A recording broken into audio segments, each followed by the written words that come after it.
What's up, guys? Welcome back to Bean Eater Buzz. Jordan Hunt here, going live, talking about the Braves weekend series in Cincinnati against the Reds. The Braves win 2-1. It was a fun series, most of all. Ronald Acuna Jr. absolutely going off. Just four homers in the series. He had a two-homer game in the second game of the series. Michael Harris just also going off. I think he had I want to say 6 or 7 hits in the series. I know he had 3 hits in the first game. He had 2 hits today. And in the second game, he had 0 hits, but he also had a walk. He had 3 walks in this series, 2 walks today, which was honestly kind of shocking. Not exactly the Michael Harris way to go out there and walk 2 times in a game, and to walk in such a huge spot that he did in the 9th inning of today's game was really, really nice. It's just really impressive at bat. I would love to see that more from him, but I could delve into it like that, but let's just go ahead and start with the first game of the series. The Braves win 8-3. They come out pretty much right away, put up 4 runs.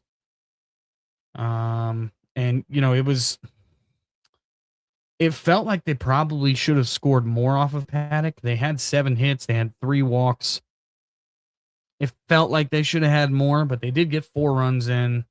And then, Junior Marte comes in and they hit up 4 more runs on him. And they did all of this, scoring 8 runs with only 1 home run, which was awesome to see. They had 4 walks in the game. And yeah, I mean, Grant Holmes started the game. Typical Grant Holmes start, right? He comes in, gives us a couple good innings to start the game out, and then all of a sudden the trouble starts, right? You got the walks, and you got the strikeouts and the walks. And then next thing you know, he finds himself in trouble with 7 hits and gives up a couple homers. But that's what Grant Holmes does. Luckily, Walt Weiss knows the game by now. So before he let him get into too much trouble, he yanked him out of the game, brings in Didier Fuentes, who does give up a hit to allow a run to score, but he ends up getting out of the inning. And then, 3-headed monster. Actually, I say the 3-headed monster. Raisel Iglesias did not pitch in that game. Because by that time it was 8-3. So Tyler Kinley came in and took the 9th. But yeah, it does suck about Ellie. Though I don't know. It was one of those hits where you saw the ball go in the gap, you remembered who was running, and you said that's a triple before you even saw him on the screen limping around first, and then it went from oh shit, that's a triple, to oh, that's only going to be a single, and a little bit of excitement as a Braves fan. But then you went, oh, that sucks, because that's Ellie De La Cruz. Really exciting player who, honestly, the Braves kind of held in check most of this weekend. He did have a triple. He did do some good stuff, but usually that guy has multiple home runs and scores 15 runs in a series against us. So holding him to only 2 or 3 hits was, something you can pat yourself on the back for. But anyways, getting back to game 1, again, the Braves score 8 runs. Ronald Acuna Jr. leads off the game with a home run. It started in Boston with the grand slam. Everybody got excited because of the grand slam. Then he leads off this game with a homer, and as we will continue talking about, and we'll actually kind of dive a little bit deeper into Ronald's weekend, we'll talk about the fact that he's back. Ronald Acuna Jr. is back. Michael Harris had 3 hits in that game. Matt Olson had a couple hits. Dom Smith was a 3-hit game also in that game. Mike Yastrzemski had an unbelievable game. He had a double. He also had a single to drive in the first run in that game. Jorge Mateo is a guy that we got to start talking a little bit more about. I know he's definitely getting his love on Twitter right now, but he I mean, he's definitely putting the Braves in a tough spot with the Ha-Seong Kim issue and the fact that Jorge Mateo is just raking. He had 2 hits that day, a couple RBIs, and then he just went deep in, the second and third game of the series. The batting average on balls in play is like pretty high. I want to say that it's like in the 400s. So it's something that I'm a little bit reluctant to, get excited about. But also at the same time, I mean, he's doing a good job. Like it doesn't look fluky. Yeah, it's batting average on in balls in play of 404 right now. So definitely likely to come back to earth a little bit. But then again, when you're putting balls over the fence, that's not affecting your batting average on balls in play. So we'll see. We'll see what Jorge Mateo continues to do. Right now, I don't think there's any way you can take the guy out of the lineup. That's for sure.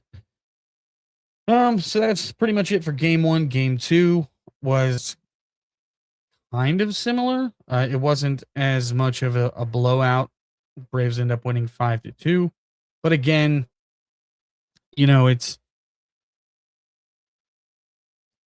felt closer than it was, but then at the end of the game, it felt like they had a bigger lead than they did. Again, Ronald Acuna Jr. hits a home run to tie it. He hits a game tying home run in the third, and then he ends up going deep again in the ninth, and kind of giving the Braves a little extra insurance. Brady Singer was okay. Like, he had been pretty bad coming into this start. Had a pretty high ERA coming in. He was getting hit a lot and pretty hard. And the Braves kind of still hit him hard. They hit a couple homers off of him. One of them's Ronald Acuna Jr., so you can't really hold him, you can't really like beat him up too much about that.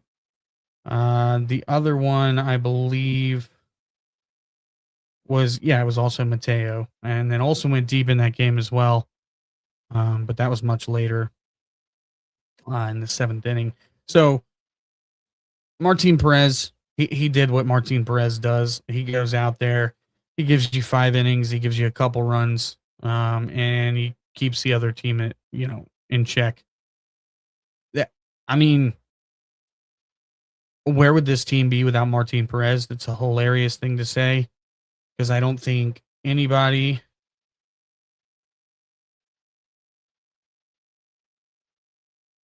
Hold on. I know I'm live.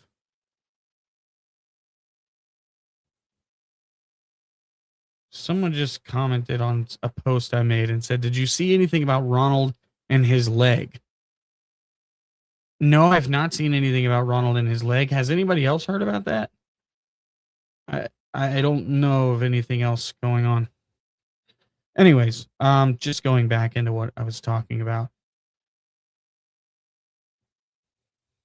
Game 2, Martin Perez did a good job. He gave the Braves exactly what they needed.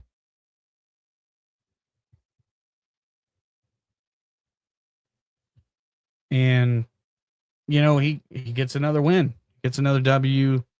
I mean, I'm not a real huge fan of the pitcher win, but was what it was. I saw that Weiss was actually going to send Perez back out for the 6th inning, but Tyler Kinley stepped up and said, "Hey, I know I've pitched the last 2 days, but I feel really good. I'm good to go if you want to use me." So Tyler Kinley ends up coming into that game when that was not part of the plan for the game. He was supposed to be off. And he ends up giving them a scoreless 6th inning, bridging the gap to the 3-headed monster that is Lee Suarez and Iglesias, who looked just like a 3-headed monster. They allowed 1 base runner and 2 Ks. Just completely shut it down. Um,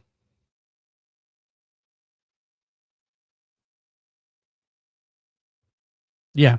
Anyways, I, again, I don't know where this team would be without Martin Perez. He he shows up every time they need him, no matter what the situation is. If you need him back in the bullpen, he shows up. If you need him to be a starter, he shows up. And what's probably going to happen, since we did get word today that Hurston Waldrop is getting ready to start a rehab assignment, what's probably going to happen is that Hurston Waldrop is going to get an opportunity in the rotation. Now, that could mean, because Alex did also say today that they want to move to a 6-man rotation at that point, at least for a little while, because we got a lot of games to be played at the end of June, which I personally haven't looked at the schedule. This is just what Alex said.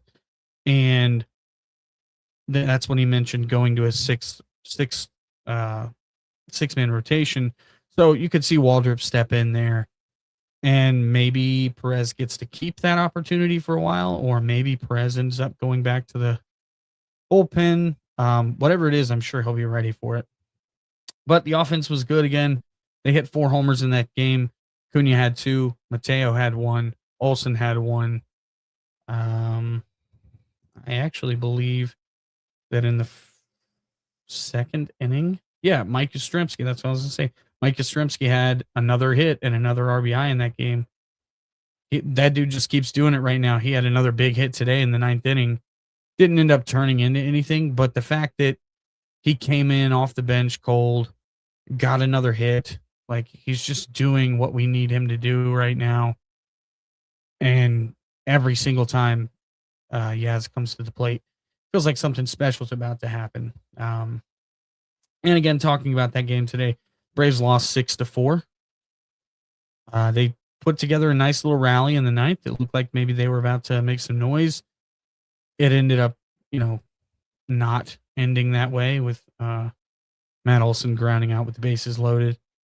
But it was fun, The Braves don't always win, but they always give you a fight, in the words of the great Chip Carey. And that's pretty much it for this series. I mean, Ronald again went deep again to lead off the game today. On the very first pitch of the game, it was shades of 2018 Ronald Acuna Jr.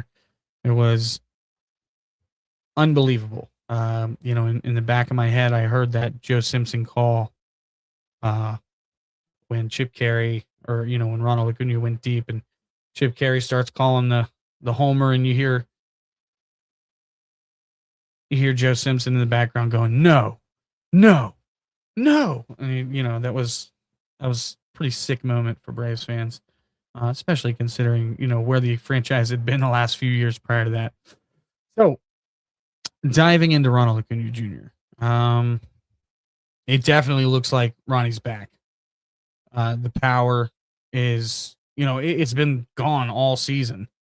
And then just out of nowhere this week, it seems like he just locked in, started seeing the ball better. I bet if you asked Ronald, he would say the difference is that he just got back on the fastball and stopped searching.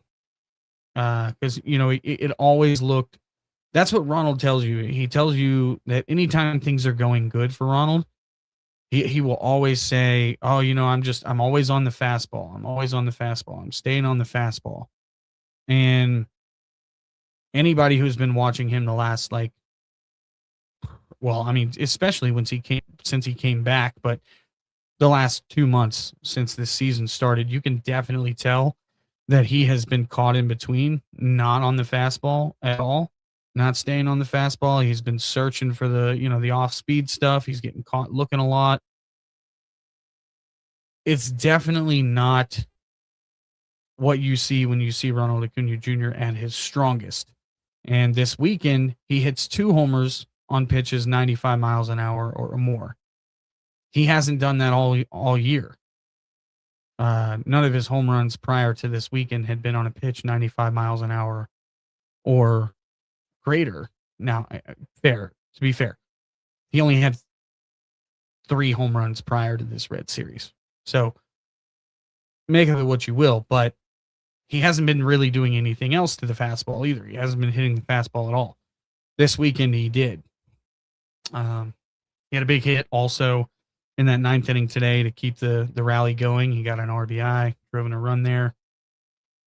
He just looks so much more comfortable at the plate. And somebody did comment back on that thing about Ronald, and they said, I don't know, I may just be freaking out, but I saw people saying he was grimacing or acting different when running in the 9th. And no, I have not seen, that was Michael. Michael, I've not seen anything about that and not heard anybody say anything about that. So I'm not really sure. Let's go ahead and just assume that it means nothing. And hope that Tuesday, whenever the game starts, we don't get a lineup that doesn't have Ronald Acuna Jr. in it. I just don't know what else you can say about Ronald. He's running more. That seemed like it had kind of quieted down this year. He didn't seem aggressive on the base paths. This weekend he stole 2 bases, back to back, stole second, stole third. He looked pretty confident out there running the bases. He tried to steal again today. He did get thrown out, but it's okay. I mean, that's going to happen sometimes. He hasn't been thrown out a whole lot this year. So you go ahead and you take those and you just kind of say, okay, well, that's going to happen sometimes if you run a lot. But yeah, he's walking, he's getting on base. Like, he's doing the things that superstar Ronald Acuna Jr. did in 2023 to win not win the World Series, win the MVP.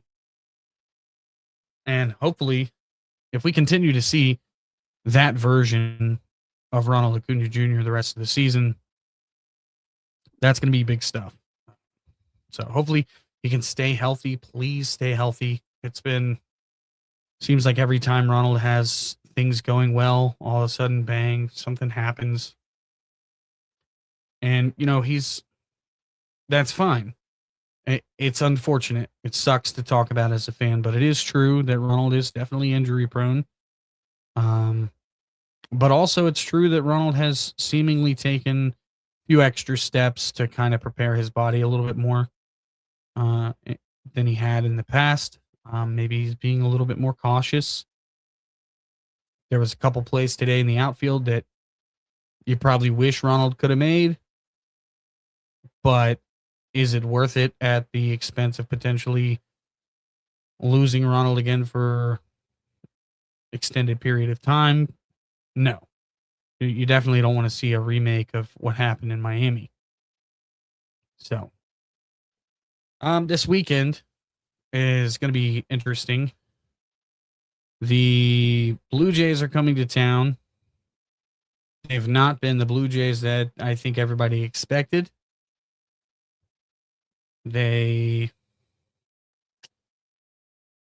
So game 1, they're throwing Gosman versus Elder. Game 2 is going to be Grant Holmes. Hold on just a moment. CJ posted it earlier. Somebody for them that's not, I don't want to say not good, but, Oh, it's, where'd it go? Okay, here it is. Oh, it's Patrick Corbin. I knew it was a funny name that was kind of funny. So again, Elder versus Gosman. Then you've got Holmes versus Corbin, and you've got Sale versus Yusevich. Yusevich has been nasty this year. Gosman's been pretty good. Corbin, I mean, he's got a 3.65 ERA, but expected stats says he should be worse. We know that this guy has been kind of a pain to us at times. There's been other times we've lit him up. So make of that what you will. I think that's probably why you see them switch Grant Holmes and Chris Sale there. Give Sale another extra day of rest. And you've got Grant Holmes matching up with a much lesser pitcher than Trey Savage. So Elder versus Gosman is interesting to me. Gosman seems to pitch well against us. I don't know if there's like a little bit of like, you guys are the people who DFA'd me and like, you know, shame on you. I don't know if there's a little bit of that. Like, I'm going to show you like who I am. Maybe there's some of that, but he seems to pitch well against us. And then Bryce Elder coming off a bad start in Boston. I perfectly expect the guy to go out there and just prove that that this year he has taken the step that we've all kind of wanted him to take, and that was the outlier. I personally believe that. I know that Bo would tell you otherwise, but that's okay. So it's going to be fun to watch that game just to see how Elder does, what Gosman does against us, how this offense can handle Gosman.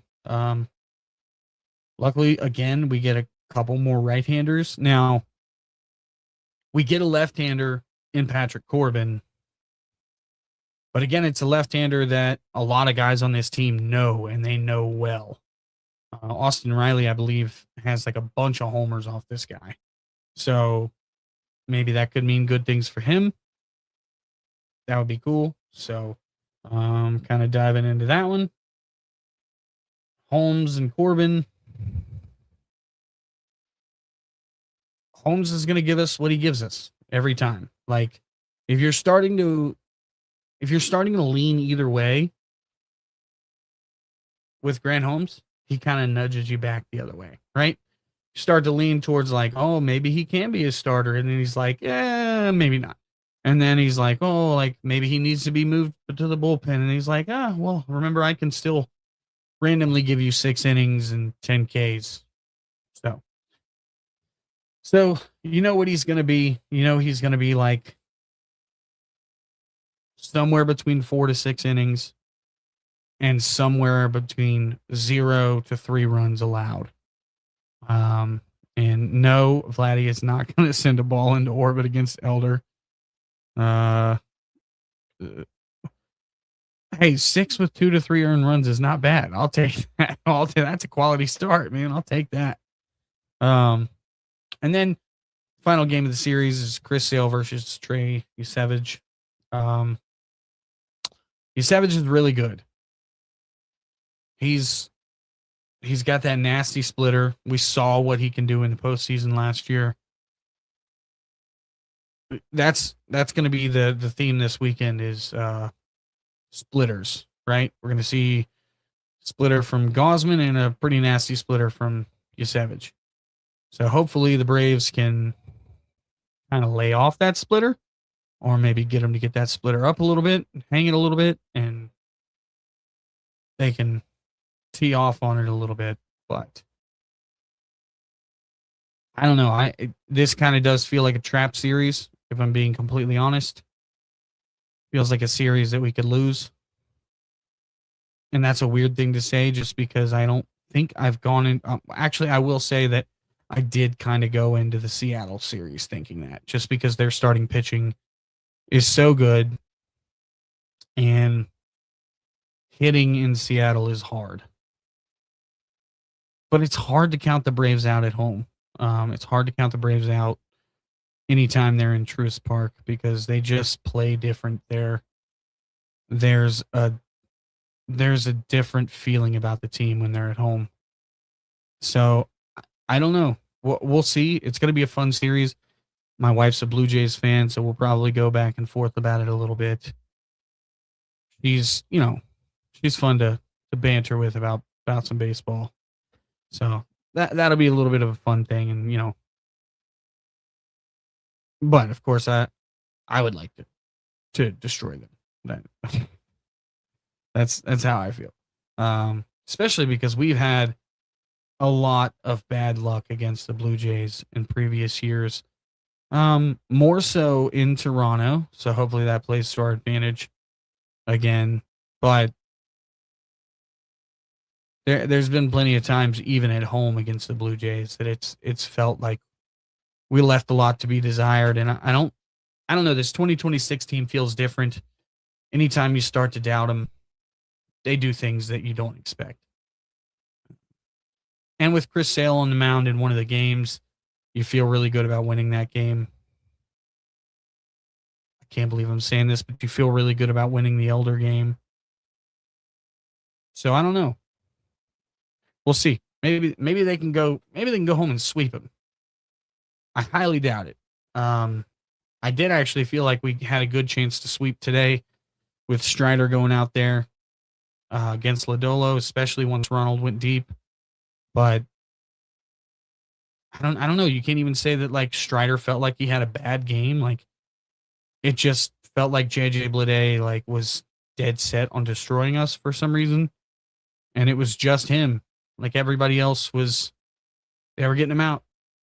But JJ Bleday, we could not get out for nothing. So anyways, I don't really have much else to talk about. Hopefully the Braves will give us lots of fun things to talk about this week whenever they take on the Blue Jays. But until then, you guys have a good one. Go Braves.